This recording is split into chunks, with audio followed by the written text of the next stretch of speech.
sa bawat isa, tayo po ay tumayo at magpasalamat sa ating Diyos. Palakpakan po natin ang ating Panginoon sa bawat ito.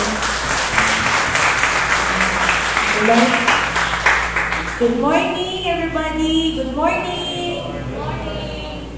Alam ko nakamas kayo, pero patingin naman yung magandang matang ngiti. Yung mga matang nakangiti na parang puno-puno na blessing for this week. Amen? Sino po yung mga nakatanggap ng pagpapala? Amen! Lakasan! Amen! Hallelujah! Thank you, Lord. Ngayon po ay tayo po ay mananalangin, magpapasalamat sa ating Diyos sa umagang ito. Heavenly Father God, we praise you and we glorify your name at this morning for Father, for you have been good, you have been faithful to each and every one of us. Maraming salamat, Lord, sa nagdaang linggo, nagdaang mga araw, na patuloy ka pong naging tapat, patuloy kang naging mabuti sa bawat isang mga anak ko. Thank you, Lord, for your mercy and grace are always new sa bawat pagbukas ng aming mata tuwing umaga. Maraming salamat po sa iyong mga biyaya, sa magandang mga kalusugan, sa pag-iingat po sa aming every time na we go out of our homes, maging sa aming pag-uwi, mga mahal po namin sa buhay, nasa maayos po na kalagayan, at wala pong napapahamak. Thank you, Lord, for your protection. Thank you, Lord, for your arms of safety that are always with us everywhere we go. Emmanuel, thank you, Father God. And at this moment, Lord, we ask for forgiveness. We ask, Lord, for your mercy na patawarin niyo po kami sa aming pong mga nagawang pagkakasala sa iyo, Lord, sa lahat po ng nasabi namin, naisip namin, nagawa namin, mga nilakaran namin, even, Lord, the intentions of our hearts and minds na hindi po nagbigay ng glory sa pangalan mo, Father. Forgive us and cleanse us from all this unrighteousness upang sa umagang ito maging kainam-inam at wasto ang paglapit namin sa iyo in thanksgiving of praise at sa pakikinig ng salita sa umagang ito. Thank you, Lord, for your unfailing love, your everlasting love, Panginoon, ang iyong kabutihan sa bawat isa noon, ngayon, at sa magpakailanman. Alam namin, Lord, na patuloy kang magiging mabuti sa bawat buhay namin, Panginoon. Lord, ibigay po namin sa inyo ang aming worship service, ang aming Sunday service. Ikaw po ang maitaas, ikaw po ang mapapurihan at magdakila, hindi lang po sa aming kalangitaan, but through our lives, Lord, ikaw po ang makita, ikaw po ang mag-reflect, Lord God, sa bawat isa. And we pray, Father, to our pastors, sa buhay po nila na patuloy po nagpapagamit. Patuloy po kami, Panginoon, na bibigyan ng mga aral na nagmumula sa iyo. We pray, Lord God, that you will give them, Lord, the strength, the endurance, Lord. It's not easy to be a preacher, but thank you, Lord, for their lives. Patuloy din po silang bigyan ng mga pagpapala na nagmumula sa iyo. Maayos po ng kalusugan, and may the words that they will share later will bring strength to us, will bring comfort and encouragement sa bawat isa na hindi po kami mawawalan ng hope, hindi kami mawawalan, Lord, ng loob, kahit na mayroon kami pinagdaraanan ng mga trials and problems, because if you are with us, who can be against us? And you make all things beautiful sa panahon mo. It may not be the right time for some of us, but it is not a no sa mga anak mo. It is not just not yet. At pinangahawakan namin, Lord, ang mga yes na darating sa amin. Yes to all the blessings. Yes to all the healing. Yes to all the favors and provisions na patuloy mo yung pagkakaloob sa bawat isang umiibig sa iyo at sumusunod sa iyo. Thank you, Father God. We give back all the glory and praises. In Jesus' name we pray. Amen and amen.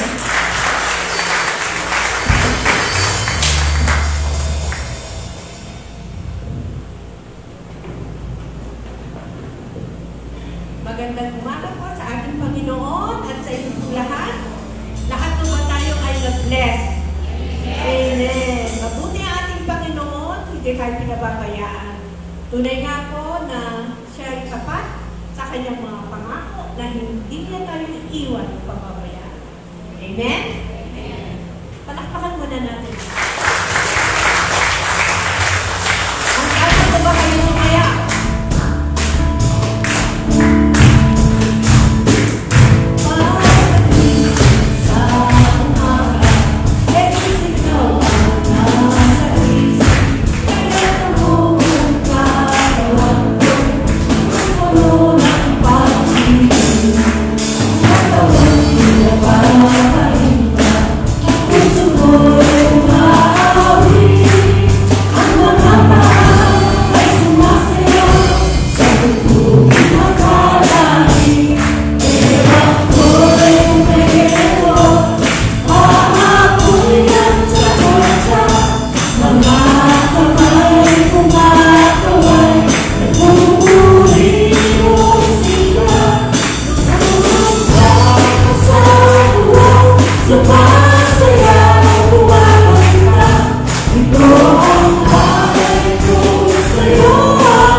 Amen? Lahat naman siguro tayo ay naramdaman natin, diba?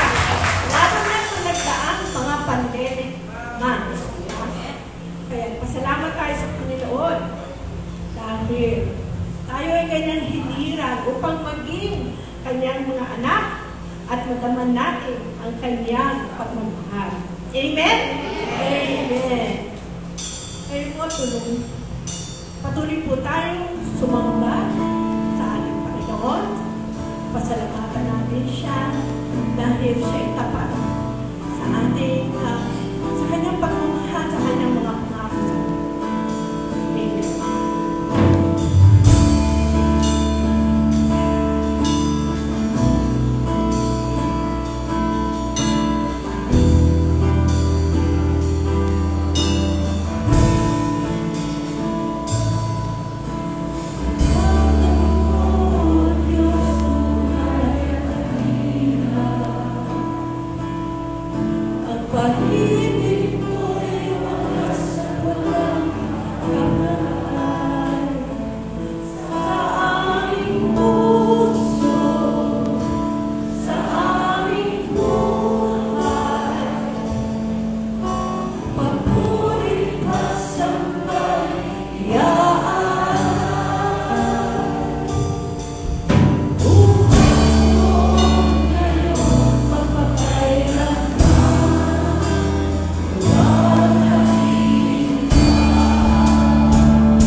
Sige po, para po sa ating closing for the day.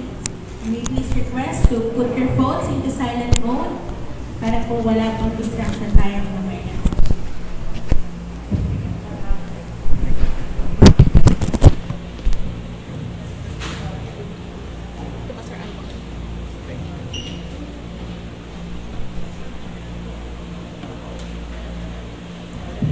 Amen. Isang mapagpalang umaga po sa bawat isa sa atin. Sige po, bigay po natin ng isang malakas sa palakpak sa ating Panginoon.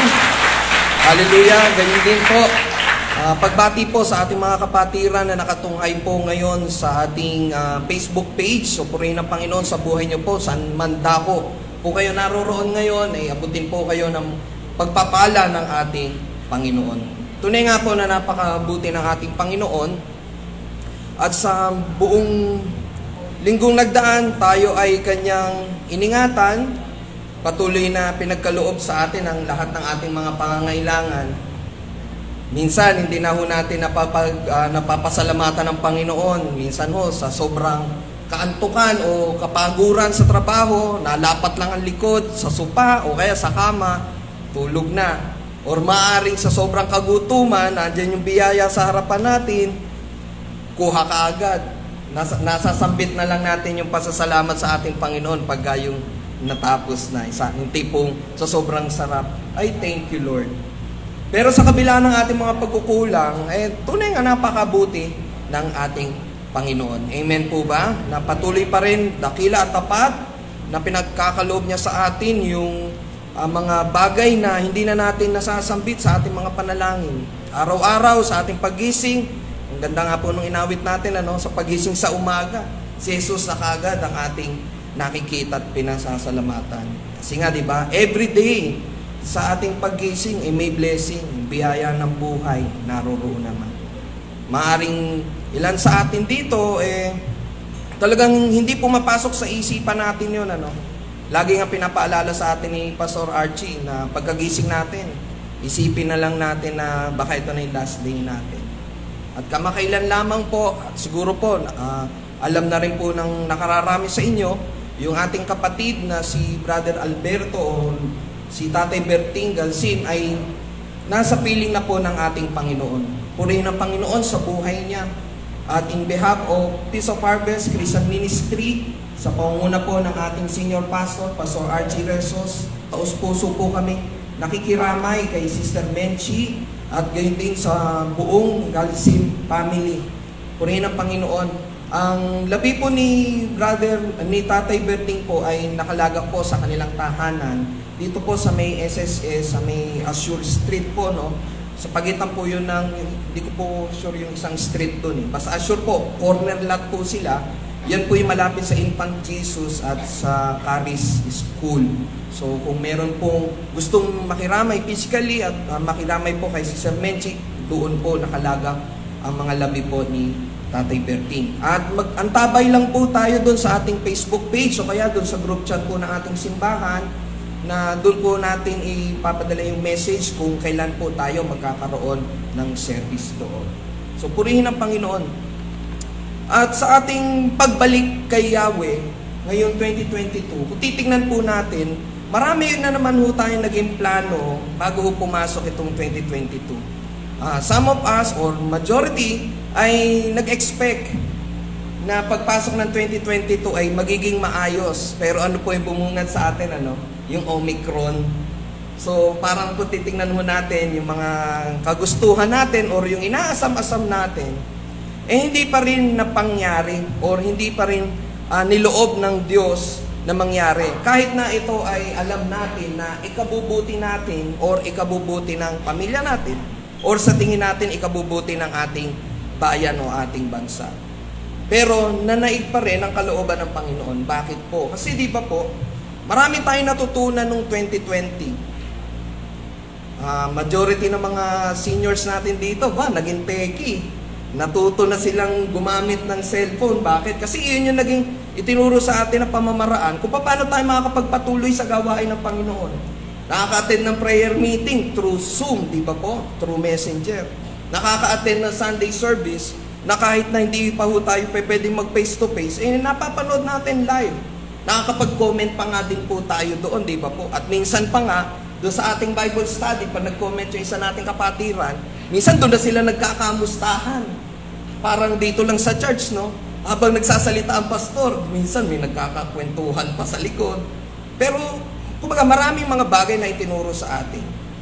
At pagdating naman ng 2021, syempre, andun pa rin po tayo, patuloy tayo dumudulog sa ating Panginoon na tapusin na itong pandemyang ito. Dumating ang pagkakataon, lumuwag ang community quarantine, pero biglang magkaroon naman ng mga bagong variant, katulad ng Delta variant, di ba po? Parang, nag-e-evolve. Tapos po, pagpasok nitong 2022, yung Omicron, at kailan lamang po, di ba po, may balita at nating napanood sa balita, na yung Omicron parang nag-evolve pa, na sabi nga, mas nakakahawa. Pero purihin ng Panginoon sa ating pagtsatsaga sa panalangin at niloloob ng Panginoon na hindi ito pa talagang makapasok. O kung may nakapasok man, hindi niya pa niloloob. Kaya patuloy nating ipanalangin na huwag hong kumalat talaga. Kasi alam naman po natin, mahirap po. Lumuluwag na nga po ang ating community quarantine. Baka pag naghigpit na naman, mahirapan po ang ating bansa. Ang dami nga pong nagsabi, di ba po, pagkatapos ng eleksyon, tiyak tataas. Bakit? Kasi kabilang ang mga rally ng mga pangangampanya po eh. Di ba, pataasan pa sila ng bilang. Sabi, 100,000, 150,000 kami. Pagandaan pa ng kuha ng drone, di ba? Parang naiisip-isip ko, Lord, huwag mo naman po loobin. Kasi meron lang isang COVID doon. Sigaw pa sila ng sigaw, di ba po? Ako po. Pero purihin ng Panginoon, hindi po niloob ni Lord John. Kaya talaga marami pagkakataon sa ating buhay na talagang masasabi natin na makapangyarihan ang ating Diyos. Masasabi natin na yung kanyang soberenya ay talagang nangingibabaw dito sa mundo. Bakit po? Kasi karamihan ang iniisip natin. Siguro mga baka 10% o 5% lang naman doon yung nagpangyayari. Kasi iba ang kalooban ng ating Panginoon. Ngayong umaga, sa ating pagbalik kay Yahweh, dapat po daw, isa sa ating gagawin ay yung pagiging tapat sa maliliit na bagay. Kasi po tayo, human nature, parang gusto ko kasi natin lagi, one time, big time. Parang gusto natin lagi, jackpot. Sabi, pagiging tapat sa maliliit na bagay. Tapat ka ba nagbibigay sa church? Lord, pagyamanin mo ko. Kasi pag pinagyaman mo negosyo mo, ang negosyo ko, Lord, magtatights talaga ako. Kasi parang, di ba, parang gusto natin one time, big time. Magtatights lang ako pag yumaman ako. Pero kung ano yung meron ako, bala kong mag-tights. Pero mas, parang di ba po, parang mas gugustuhin natin na magbigay tayo pagka yung malakihan na. So hanggat hindi pa napangyayari o hindi niloloob ni Lord na ikaw ay yung lumago yung negosyo mo o ma-promote ka, tumaas ang sweldo mo, parang naka-hold back ka pa muna. Yung simpleng pagiging tapat sa oras, sa trabaho. Sino ho dito madalas late sa trabaho? Uy, walang nalilate. Ako lang pala. Purihin ng Panginoon. Di ba po, ako po, I've been with the company for 28 years. Nag-umpisa po kasi ako, kindi crew pa lang ho ako, 8 taon. 28 years na po ako. Na-late din ho ako. Pero siyempre po, natuto po ako doon. Bakit po? Kasi may disciplinary action. Hindi ka tatagal sa isang kumpanya kung palagi kang late. Amen po ba? So, yun yung nagpupush sa akin na pumasok ng maaga. Yun yung nagpupush sa akin na pumasok ng maaga. Bakit? Kasi kailangan ko yung trabaho eh. Kailangan ko yung trabaho. Bilang Kristiyano, dapat maging tapat din tayo sa maliliit na bagay. Yung pagdating natin dito sa church. Di, kapatid, kasi ang dami kong gawain sa umaga. May mga bagay ho tayo na kaya nating kontrolin. Amen po ba? Sino naniniwala dito? Pagising sa umaga, kaya ho ba natin kontrolin yan? O iintay na lang tayo na tapikin tayo ni Lord? Bangon na anak, don't pray early. Paano hindi na tayo tapikin ni Lord at hindi na tayo magising? Yung pag-asikaso ng mga labahin natin, may control ho ba tayo dyan? Meron. Maaari din nating sige, mamaya na lang. So marami tayong mga bagay na may control tayo. Traffic! May control ho ba tayo sa traffic? Wala. So doon tayo sa may control. Gigising tayo na maaga, gawin natin yung to-do list natin na maaga dahil alam natin, pagdating ng 10 o'clock, mag-uumpisa na ang gawain ng Panginoon. Amen po ba? Sige po, palakpakan po natin ang ating Panginoon. Samahan niyo po akong basahin ang salita ng Diyos sa aklat po ng Daniel sa verse 1 to 2. Ang sabi po dito, ng 3 taon ng paghahari ni Haring Jehoiakim sa Juda, ang Jerusalem ay kinubkob ni Nebuchadnezzar na hari ng Babylonia. 2. Pinahintulutan ng Panginoon na bihagin niya si Haring Jehoiakim at samsamin ang ilang kasangkapan sa templo. Lahat ng ito ay dinala ni Nebuchadnezzar sa lupain ng Babylonia at inilagay sa kabangyaman ng templo ng kanyang mga Diyos. Tayo po'y sumandaling manalangin. Hallelujah, Lord. Diyos sa mananasa langit, kami po'y nagpupuri at nagpapasalamat sa umagang ito na kami, Panginoon, ay inyong tinipon ng nasa maayos na kalagayan at kalusugan. Iningatan niyo po kami, Panginoon, patungo po dito at patuloy, Lord, na nakapagbigay na mataas na papuri at salamat sa kabutihan mo po sa bawat isa sa amin. Panalangin po namin, Panginoon, sa umagang ito, ang mga salita mo inyong pagkabasbasan, Panginoon, at siya patuloy na bigyan kami ng karunungan at katalinuhan sa mga makakapakinig, makakapanood, Panginoon, ng mensahe mo ngayong umaga. Ito ay manatili sa aming mga puso at isipan. Patuloy, Lord, na bigyan ang inyong lingkod. Ay patuloy, Lord, na sa inyo lamang po ako dumidepende at humingi, Lord, ng karunungan, katalinuhan, abilidad upang ang mensahe mo ngayong umaga, Panginoon, ay mai-deliver ko po ng naayon sa iyong kalooban at katuruan. Patuloy, Lord, namin pinangahawakan ang iyong mga pangako. May 2 o 3 na nagtipon sa iyong ngalan na doon ka sa aming kalagitnaan. Kaya, Lord, malaya kang kumilos sa aming kalagitnaan, kasama-kasama ang banal na Espiritu upang ang oras na ito sa aming pakikinig, patuloy Lord, ang full attention namin ay nasa sa iyo. Ito po ang aming panalangin na may pasalamat sa tayong pangalan ni Jesus. Ang lahat po magsabi ng Amen and Amen. Hallelujah. Sabi po dito sa ating nabasa, pinahintulutan ng Panginoon na bihagin niya si Haring Jehoiakim at samsamin ang ilang kasangkapan sa templo. Lahat ng ito ay dinala ni Nebuchadnezzar sa lupain ng Babylonia at inilagay sa kabangyaman ng templo ng kanyang mga Diyos. Bago pa man nakapasok ang mamayan ng Israel sa lupaing ipinangako sa nila ng Diyos, binalaanan niya sila na hindi maninirahan ng matagal sa lupaing ito kung hindi sila mananatiling matapat sa kanilang kasunduan sa Kanya. Ngunit noong panahon ni Daniel, naging malayo sa Diyos ang puso ng mga tao at dahil sa mga pinuno ng Juda. Dahil dito, pinahintulutan ng Diyos na matalo ng mga taga-Babylonia ang mga mamayan ng Juda. Kung iyan po ay ilalagay ho natin sa kasalukuyang nararanasan ho natin, maraming nagtanong sa atin, Lord, bakit nagpangyari ito? Bakit dumating ang COVID? Bakit ganito ang nangyari sa amin? Itong eleksyon, di ba po, bago ho dumating ang eleksyon, marami ho sa atin talagang hopeful na alam natin na pagkatapos ng eleksyon, magkakaroon ng pagbabago. Pero divided ho tayo dyan. Kasi di ba po may kanya-kanya ho tayong kandidato na napupusuan at tinitiyak ko, pinanalangin natin yan. At maaaring ilan ho sa atin dito, hindi tinugon yung panalangin natin. At maaaring ilan din ho sa atin dito, tinugon yung kanilang mga panalangin at nanalo yung kanilang mga kandidato.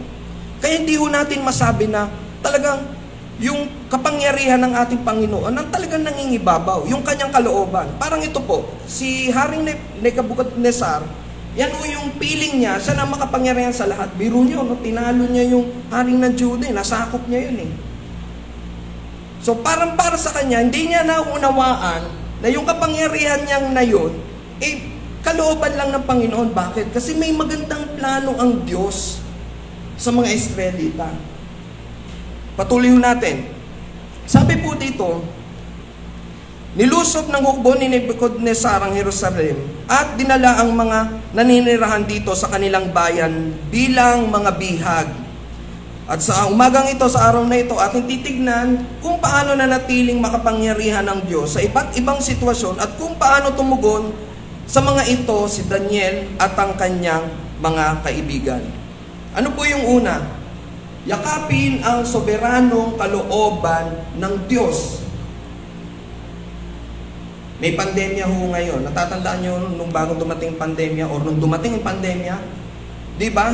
Reklamo tayo ng reklamo. Marami sa mga Pilipino nagre-reklamo. Nasaan ang bakuna? Buti pa sa ibang bansa may bakuna na. Pero ano po ngayon? May ma-expired na tayong bakuna. Kasi choosy pa tayo eh. Namimili pa tayo. Kailangan na magpa-booster. Hindi pa rin nagpapa-booster. Hindi mo maisip. Nakapag-first and second dose ka, pero ayaw mo magpa-booster. Siyensya na nagsasabi, safe ang bakuna. Yun ang kalooban ni Lord. Pero ayaw pa rin natin. Marami pa ho sa atin ang hindi pa rin nakakapagpabakuna. Marami tayong ine-entertain na nakikita natin sa social media ng mga fake news. Kasi namatay daw. Kasi daw ganito. Ilan ba sa bilyon ng napakunahan sa buong mundo ang namatay? Na maililing talaga sa bakuna. Meron na po ba? Parang napakaliit ng porsyento, no? Hindi ko natin sinasabing perpekto.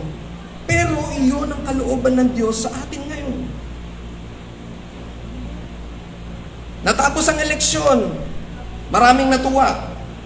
31 million na tayong mga nagdiwang eh. Pero ilang milyon din naman yung nabigo. Kasama ka ba sa nagrarally? Yun ang kalooban ni Lord eh. Amen po ba? Yun ang kalooban ni Lord. Maki-question pa natin yung Lord, ba't nanalo yun? kayo ng, grabe, 30. Dami. Bago dumating yung araw ng eleksyon, ganda ng survey eh. Bumababa eh. Tumataas eh. May pagbabago. Pero nung lumitaw yung resulta, naiproklama na. Kalooban ba ni Lord yun? Opo, bakit po? Napangyari eh. Ginusto ba natin yon? Maaring ilan sa atin, ginusto talaga yan. 31 million nga po eh. At maaring ilan sa atin, hindi. Pero yun ang kalooban ng Panginoon.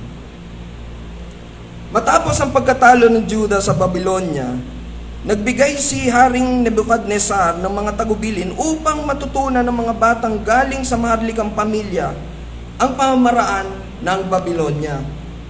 Sabi po sa 3, inutos ng hari kay Aspenas, ang pinakamataas na opisyal ng palasyo, na pumili ng ilang Israelitang kabilang sa angkan ng mga hari at ilan sa angkan ng mga maharlika. Ang pipiliin nila ay kabataan na walang kapansanan.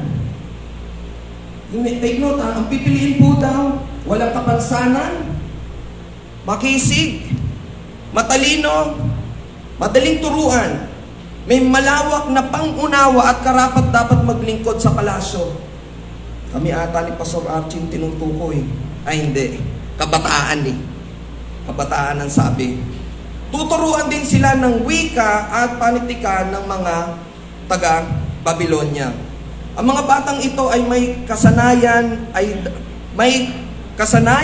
ay dapat na makalimot sa kanilang pagkakakilanlan na magdudulot ng pagkalimot sa kanilang kasunduan sa Diyos. Ibang-iba ho ang style ni Haring Nebuchadnezzar. Nung nasakop niya ang Juda, kinuha niya yung mga Israelita bilang bihag, pero hindi para gawing alipin na katulad ng Ehipto na nung nakuha yung mga Israelita, di ba po, ginawang alipin, kaya nagkaroon ng rebelde eh. Nagkaroon ng rebellion at umalis sila doon. Pero dito, ibang style niya. Ano style niya? Sabi niya, no, tuturuan. Kumbaga, tuturuan din sila ng wika at panitikan ng mga taga-Babylonia. Kakaiba yung plano niya. Kakaiba. So, nananatili din silang totoo. Sa kabila ng kahirapang pinagdaanan nila, hindi humina ang pananampalataya nila sa Diyos. Nanatili din silang totoo sa Diyos sa pamagitan ng hindi pagkain ng mga pagkain idineklara ng Diyos na marumi para sa kanila. Ano ang nais ng hari na gawin nila at paano tumugon dito si Daniel? Patuloy po tayo. Sa 5, inuutos ng hari na sila'y paglaanan ng pagkain at alak araw-araw mula sa kanyang sariling pagkain at alak. Take note ha. Yung mga napili daw na kabataan, bibigyan ng pagkain at alak na kung saan galing mismo dun sa hari. 3 taon silang sasanayin bago maglingkod sa hari. Tingnan nyo po, no, hindi sila ginawang alipin, pero pakakainin pa sila. Kung ano yung kinakain ng hari, kung ano yung iniinom ng hari, yun din yung ibibigay sa kanila. Kabilang sa mga napili ay sina Daniel Melendez. Andito mo si Daniel? Wala, may work. Puri ng Panginoon. Ananias, Misael at Azarias na pawang nagmula sa lipi ng Juda. Binigyan sila ni Aspenas ng mga bagong pangalan. Si Daniel ay si Belteshazzar, Shadrach naman si Hananias, Meshach si Misael, at Abednego si Azarias. Kung titingnan ho natin, kinuha sila, pinili sila. Tuturuan pa sila ng wika ng Babylonia at kung anumang kulturang meron. Tapos po, gayon din, pati lifestyle nila, babaguhin. Bakit? Di ba po, sa pagkain pa lamang eh. Parang ganito yan, tayo Pinoy, ano yung madalas po natin kainin? Adobo, di ba po? Pakbet, sinigang, di ba po? At hindi pa pwedeng walang kanin. Pero pag nasa Amerika ho tayo, at kunyari po, pinadala ho tayo doon, ano, at pinilit na, hindi, kailangan layuan mo na yung kulturang Pinoy mo. Kailangan nakakainin mo burgers, hotdog, bacon, steak. Pero, di ba po, mahihirapan ka pa din. Natatandaan ko nga po, nung niloob po ng ating Panginoon na makabiyahe po tayo sa Thailand, ang pagkain ho doon may kanin din. So sabi namin, at least di mahirapan kasi Asian. Pero grabe naman po ang anghang. Parang maghahanap ka talaga ng kahit Chinese restaurant. Kasi di ba po tayo mga Pinoy naman, medyo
my judge. Gandang pangalan, kaya ang ganda ng pangalan po ni Daniel. Pero pinalitan ng Beltesar, the treasure of Bel. Sino po ba yung Bel? Isa yan sa mga Diyos ng mga Babylonia.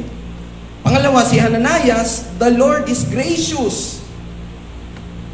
Tapos ginawa siyang Shadrach, command of Aku, yung moon god. Misael, who like God. Pero binago rin yung pangalan niya, Meshach, who is what Aku. Azarias, the Lord helps. Abednego, servant of Nego. Could you imagine Melvin Vista ka rito, dinala ka doon, babaguhin ang pangalan mo. Parang Andrew pagdating doon, Andres pagdating doon, Andrew. Di ba po? Parang James Bond. Santiago, Dikit. Parang gano'n, no? So, babaguhin, pati pangalan mo, no? Binago na nga yung lengguwahe mo, babaguhin pa rin yung iyong lifestyle, pati pangalan, binago. Buti kung yung Mex Vista gagawing Mex Ayala. Di ba? Big time. Hindi yung si Unga Ayala, yung Sobelde Ayala po. Di ba po? Patuloy po tayo. Ngunit, ipinasya ni Daniel na hindi niya durungisa ng kanyang sarili sa pamagitan ng mga pagkain at alak na galing sa hari. Kaya ipinakiusap niya kay Aspenas na huwag silang pakainin at painumin ng mga iyon. Pagkain pa lamang po yan. Kung titingnan mo natin, maliit na bagay. Kaya nga dapat, kahit sa maliit na bagay, maging tapat pa rin po tayo sa ating Panginoon. Sanay, niloob naman ng Diyos na siya'y kalugdan at pagbigyan ni Aspenas, purihin ng Panginoon. Ngunit sinabi niya kay Daniel, tingnan niyo po yung pinaka-leader, yung Aspenas,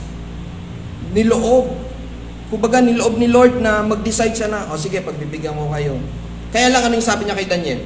Ngunit sinabi niya kay Daniel, natatakot lamang ako sa gagawin sa akin ng mahal na hari na naglalaan ng pagkain at inumin ninyo kapag nakita niyang mas mahina kayo kaysa sa ibang mga kabataan na kasing edad ninyo. Tiyak na papupugutan niya ako ng ulo. Kasi hindi lang naman po yung 4 na nabanggit dito na sila lang naman. Maraming kabataan. Pero ano ang sabi ni Daniel? Si Daniel at ang kanyang mga kaibigan ay hindi nawalan ng pananampalataya sa Diyos kahit sa gitna ng paghihirap.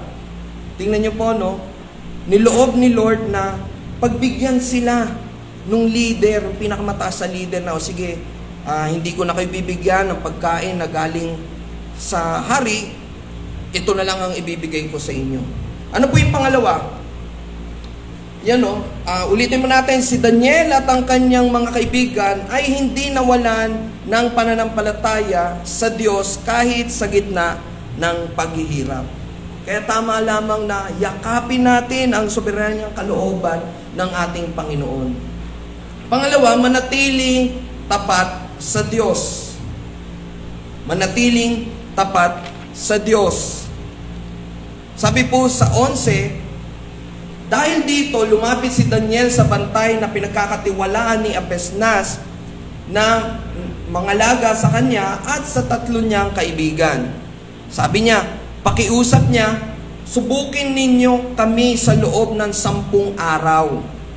Gulay lang at tubig ang ibigay ninyo sa amin. Ayan, mga kabataan, gulay lang at tubig ang ibigay ninyo sa amin.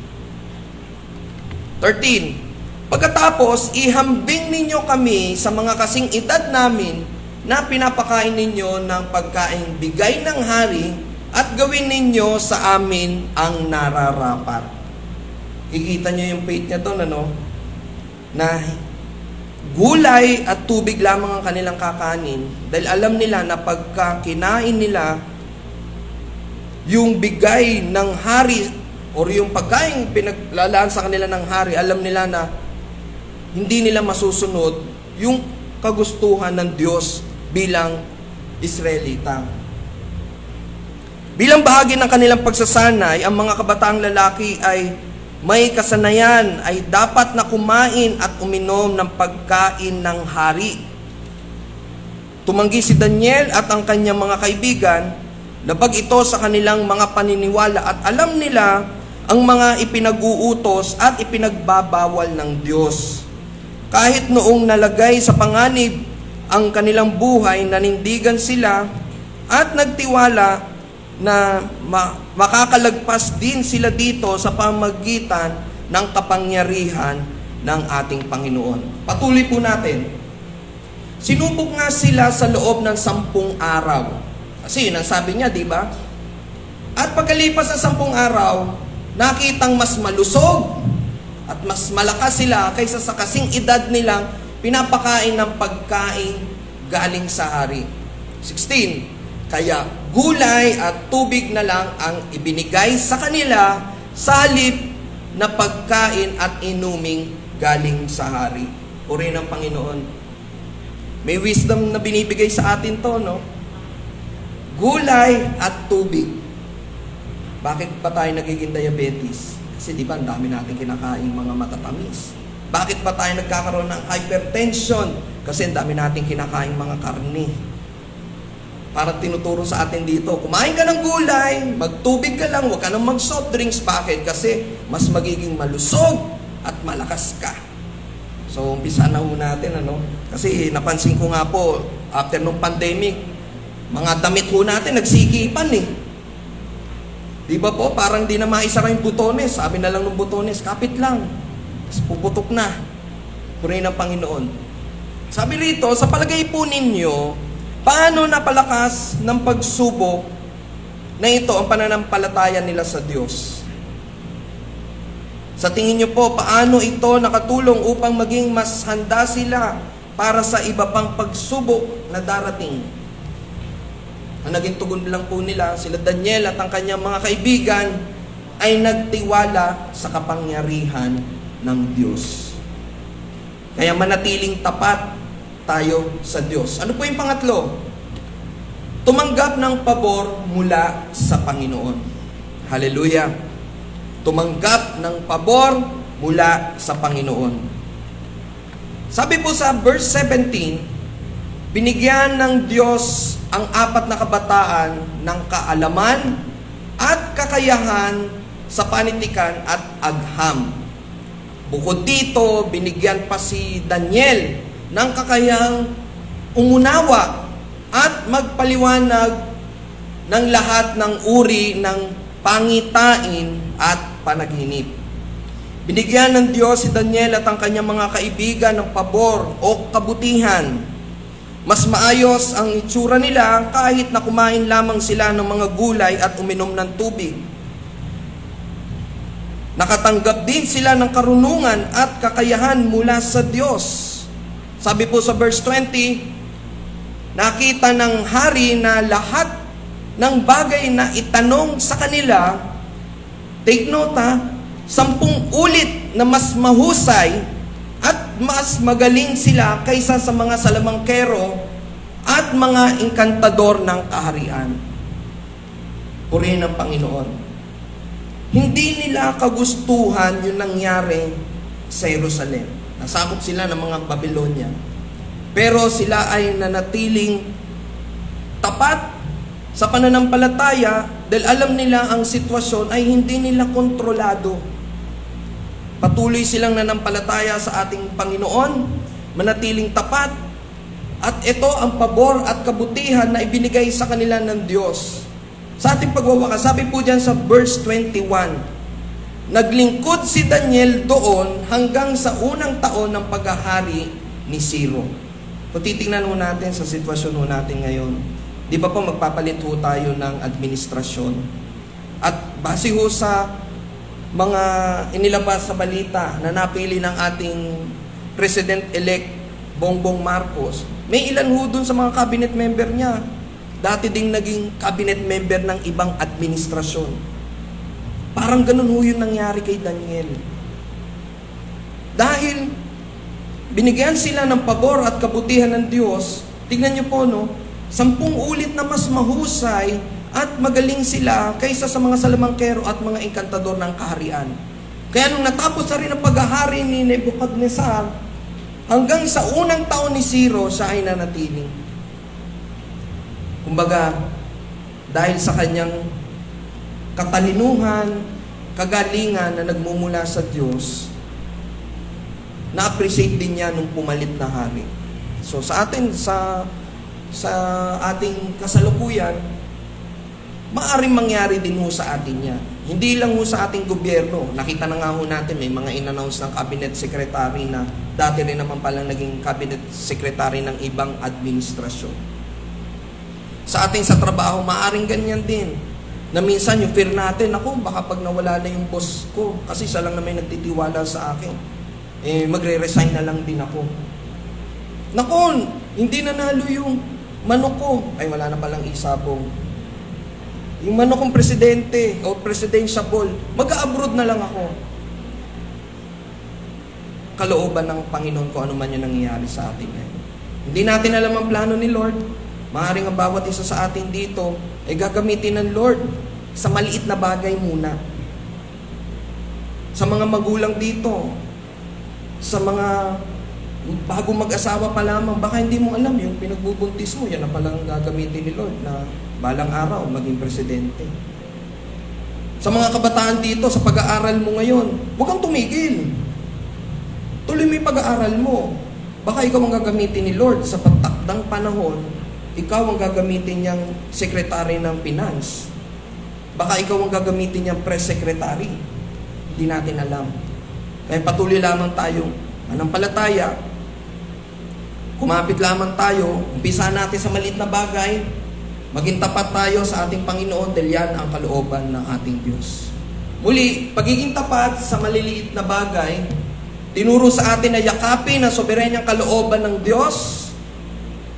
Dahil si Daniel at ang kanyang mga kaibigan ay hindi nawala ng pananampalataya sa Diyos kahit sa gitna ng paghihirap. Pangalawa, manatiling tapat sa Diyos. Dahil si Daniel at ang kanyang mga kaibigan ay nagtiwala sa kapangyarihan ng Diyos.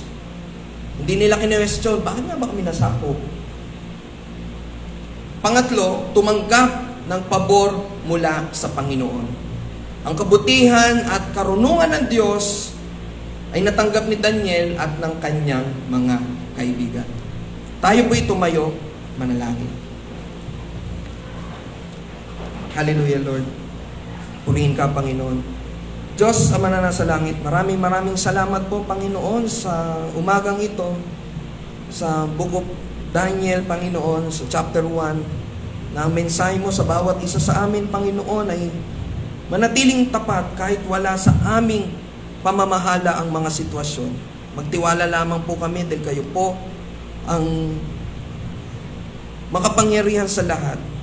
Kayo po ang may control ng mga pangyayari sa mga paligid po namin. Kaya Lord, panalangin po namin, Lord, na patuloy, Lord, na bigyan niyo po kami ng inyong habag at grasya, bigyan niyo po kami ng pananaw na nagmumula sa inyo, Panginoon, na ang mga napangyayari sa aming paligid, sa aming gobyerno, sa aming trabaho, sa aming komunidad na aming kinikilusan, sa aming pamilya, Panginoon, na maunawaan po namin ito at makita namin, Panginoon, ang mga positibong bagay. Hindi man po namin alam, Panginoon, ang plano mo sa amin, pero alam po namin at nakakasiguro kami, Panginoon, na pag ang tiwala namin at pag-asa namin ay sa inyo lamang po namin ilalagang, hindi niyo po kami iiwan at pababayaan. Hindi man po namin makuha dito sa lupa, Panginoon, yung mga kagustuhan namin na yumaman ang aming bansa, maging milyonaryo ako, bilyonaryo ako, maging successful ang mga anak namin, maging tanyag ako dito sa aming lugar, maging mataas ang aking posisyon sa trabaho, pero ang pinaka-importante, Panginoon, yung eternal na buhay. Kagaya po, Panginoon, ang aming kapatiran na si Tatay Berting, nakasakasama niyo na po ngayon, Panginoon. Panalangin po namin, Panginoon, na dumating ang pagkakataon na inyong loobin o oras na namin, Panginoon, na humarap sa inyo. Panalangin po namin, Lord, na kami po ay inyong tatanggapin dahil naging tapat po kami sa aming paglilingkod sa inyong harapan. Lord, patuloy po kami nananalangin, Lord, na sa mga bagay, Lord, na hindi namin mabago-bago sa aming buhay. Umpisahan po namin sa maliliit na bagay. Sa maging tapat sa aming pagbibigay, regardless kung ano man po yung kakayahan namin, Panginoon, kami ay patuloy na magbibigay ng oras, kakayahan, talino, maging pananalapi, Panginoon. Gayon din, Panginoon, maging tapat sa oras, hindi lamang po sa trabaho, Panginoon, hindi lamang po sa aming mga negosyo. Sa negosyo, dahil alam po namin, Lord, na pag hindi kami nakapagbukas, sayang ang benta, mawawalan kami ng benta, kaya lagi kaming nasa oras. Sa trabaho, gayon din, Panginoon, kailangan naming maging on time dahil kasi mababawas sa sweldo namin ito at maaari pa kami mawalan ng trabaho.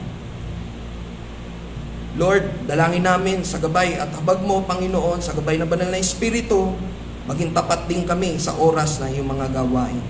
10 a.m., Panginoon, ang umpisa ng iyong service, 9:55, nandito na po kami. Kaya Lord, ito po ang aming panalangin na may pagsusumamo sa tayong pangalan ni Jesus, ang lahat ay magsabi ng Amen and Amen. Palakpakan po natin ang ating Panginoon.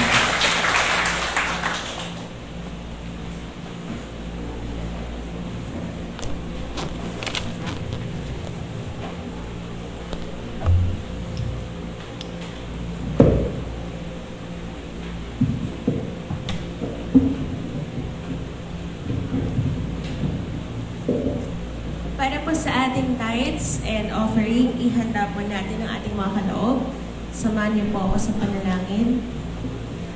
Heavenly Father God, we thank you for all these blessings, of all these resources na pinagkukunan po. Sa lahat po, Lord, ng pinagkukunan ng aming mga pangangailangan. Thank you for these blessings na patuloy pong nagsustain sa aming pong families and aming pong mga buhay. Lord, we pray that this offering and tithes may be used fruitfully and according to your will. Gamitin niyo po ng wasto at kainam-inam po sa pagpapalaganap ng salita mo at mas marami pa po kami maabot sa mga biyayang ito. We also pray, Lord God, sa mga wala pa pong mga trabaho, sa mga naghahanap po ng kanilang mga mapagkukunan. Lord, you are our Jehovah Jireh, our provider. Pagkaloob niyo po ang kanilang mga pangangailangan, Panginoon, sa pang-araw-araw, sa kanila po mga families, extend these blessings and open up the floodgates of heaven upang ibuhos po ang mga papalang ito sa kanila, Panginoon, na wala po kaming sukat paglagyan, Lord, for all these blessings and abundance, Lord. Thank you, Father God. May you be glorified in this tithes and offering. This is our prayer and heart's desire. In Jesus' name we pray. Amen and amen.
para po sa ating mga birthdays,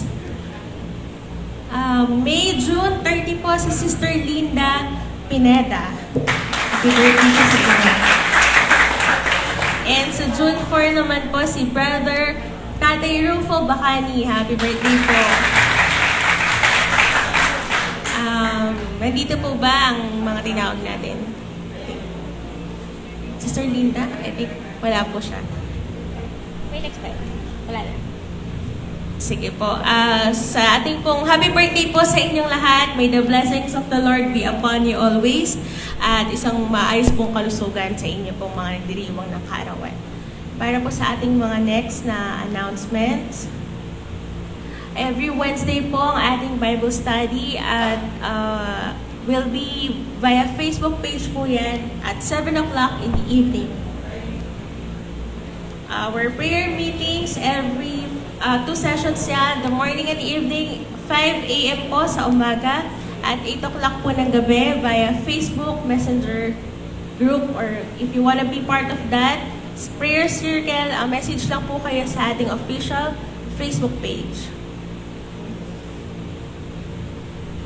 Okay, para po sa ating upcoming anniversary that will be happening on June 12, 2022, second Sunday po ng June, mark your calendar. So, ito po ang ating 30th church anniversary celebration. So, meron po tayong mga guidelines. It will be a pre-registration, katulad po ng mga ginagawa din before, ng pandemic. We register kung sino po yung mga a-attend for that particular Sunday service. So, abangan niyo po ang mga announcement po sa ating Facebook page. And only those registered attendees will be accommodated for your seat. So, it will be a maximum of 70 people. So, first come, first serve po tayo. So, agahan niyo pong mag-register. And only those vaccinated individuals are allowed to join or to attend the service. And syempre yung favorite po nating lahat, lunch and food will be served. So hopefully magkita-kita po tayo by June 12. Sige po, kung wala na po, binibigay ko na po yung floor kay Pastor Archie for our closing prayer and benediction.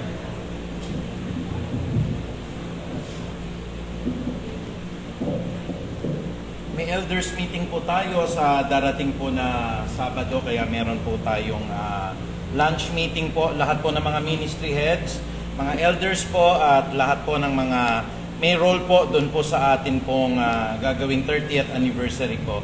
Kaya sana po sa susunod na linggo po ay magsama-sama po muli po tayo. Tayo po lahat po ay tumayo, purihin po ang ating dakilang Ama.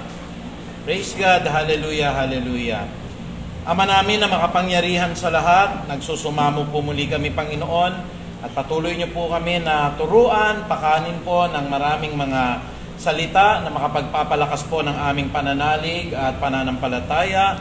O you are such a sovereign God, Lord, nakaupo ka sa iyo pong trono at wala kaming dapat ikabahala sapagkat hawak mo ang aming buhay, ano man ang mangyari sa amin. Kami man, Panginoong Ama, ay mamatay sa mundo na ito, patuloy ikaw ang may-ari ng buhay at kayang-kaya mo ibalik po muli ang buhay na ito sa pamagitan po ng buhay na walang hanggan. Kaya po sa umagang ito, kami po ay nagagalak sapagkat kami ay pinatawad ninyo sa aming mga pagkakamali, sa aming mga kasalanan. Nagpapasalamat po kami, Ama, dahil nagkatipon po ang mga hinirang mo upang magpasalamat, magpuri at manalangin po kami sa lahat po ng mga banal na gawain na ito. At gayon din naman po ang aking prayer sa lahat ng mga nakikinig po sa internet ngayon, Panginoong Ama. I know wala pong imposible na hindi sila maabot po ng iyong mga kamay. Patuloy po na pagpalain niyo po sila ng mahabang buhay, patuloy na magandang pangangatawan, at pagyabong po ng lahat ng aming mga kabuhayan upang kami rin po ay maging pagpapala po, hindi lamang po sa inyong iglesia, kung hindi sa maraming mga kapatiran po namin. Kaya dakilat mapagpalang Ama, sa pamamagitan po ng kapangyarihan ng Ama namin na nasa langit, at gayon din naman po ng pag-ibig ni Kristo Jesus, ang kapangyarihan at ang karunungan po ng Santo at Banal na Espiritu, akin pong binabasbasan ang lahat ng mga hinirang mo, Panginoong Ama, ang lahat ng mga pinili at ang mga tinawag mo na iyong mga anak. na sa pamagitan po ng kapangyarihan po, Panginoong Diyos, ng tema po na ibinigay nyo sa Feast of Harvest, ang pagbalik kay Yahweh 2022, patuloy naming makamtan po ang lahat po ng kapangyarihan ng aklat ng bilang sa 6:24 hanggang 27. Panginoon, sa pagbabasbas na gagawin ko po na ito, i-acknowledge mo, Panginoon, na bumaba po ang kapangyarihan po ng salita mo sa buhay po ng bawat mananampalataya. Pagpalain nawa at ingatan kami ni Yahweh, kahabagan nawa at subaybayan kami ni Yahweh, lingapin nawa at bigyan kami ng kapayapaan ni Yahweh ngayon at pagpakailan pa man. That surely goodness and love will follow us all the days of our lives, and we will dwell in the mighty place of the Lord forever. Maraming salamat, Ama. To God be the glory. In Jesus' mighty name we pray. Lahat po'y magsabi ng Amen.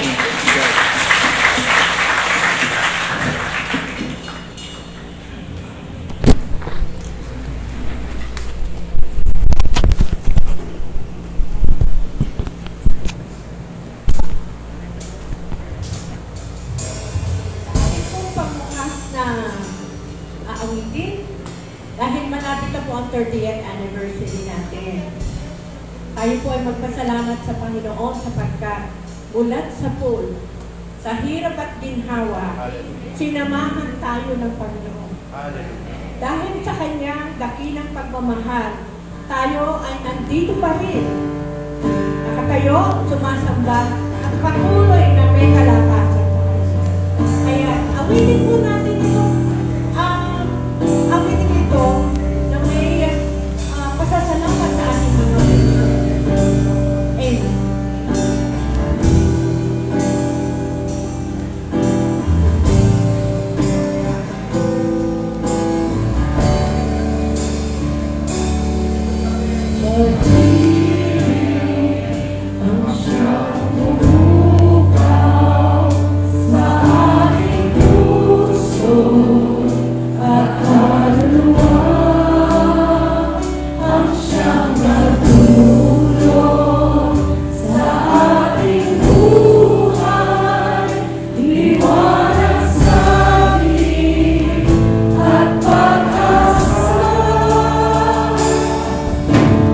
We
ay nandito po kayong lahat. Amen.